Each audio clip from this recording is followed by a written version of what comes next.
दोस्तों, UPTET 2026 की तैयारी कर रहे हो? सबसे पहले सुन लो, 18 जून 2026 तक UPTET की ऑफिशियल नोटिफिकेशन अभी तक जारी नहीं हुई है। एप्लीकेशन डेट्स और एग्जैक्ट एग्ज़ाम पैटर्न भी अभी कंफर्म नहीं है। जैसे ही ऑफिशियल नोटिफिकेशन आएगी हम आपको तुरंत अपडेट कर देंगे, लेकिन तब तक हम पिछले सालों के पैटर्न के बेसिस पर एक्सपेक्टेशन डिस्कस कर सकते हैं, जो कि अक्सर सिमिलर रहते हैं। जब तक 2026 की ऑफिशियल नोटिफिकेशन नहीं आती, हम पिछले सालों के ट्रेंड के हिसाब से पैटर्न डिस्कस कर सकते हैं।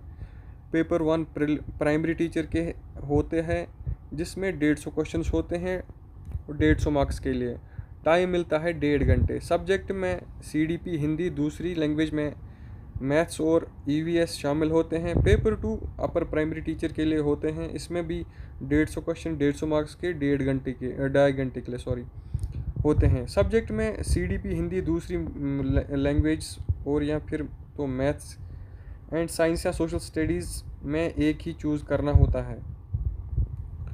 अब बात करते हैं मार्किंग स्कीम और नेगेटिव मार्किंग की। UPTET एग्ज़ाम में हर सही आंसर के लिए 1 मार्क्स मिलता है और सबसे इम्पोर्टेंट बात, इस एग्ज़ाम में कोई नेगेटिव मार्किंग नहीं होती। इसका मतलब है कि आप सारे क्वेश्चंस अटेम्प्ट कर सकते हैं। क्वालिफाइंग मार्क्स के लिए बात करें तो जनरल कैटेगरी के लिए 90 है और रिजर्व्ड कैटेगरी के लिए 82 है। दोस्तों, UPTET 2026 की बेहतरीन तैयारी के लिए क्रैकिफाई ऐप पर परफेक्ट पैटर्न है, जिसमें ऑफिशियल नोटिफिकेशन आएगी हम आपको सबसे पहले अपडेट करेंगे। हमारे ऐप पर आपको मिलेंगे detailed syllabus coverage, practice test, mock tests और previous year question papers. Expert guidance और डाउट सॉल्विंग सेशन भी अवेलेबल है। तो आज ही क्रैकिफाई ऐप डाउनलोड करो और UPTET 2026 की तैयारी को नई दिशा दो। All the best, thank you.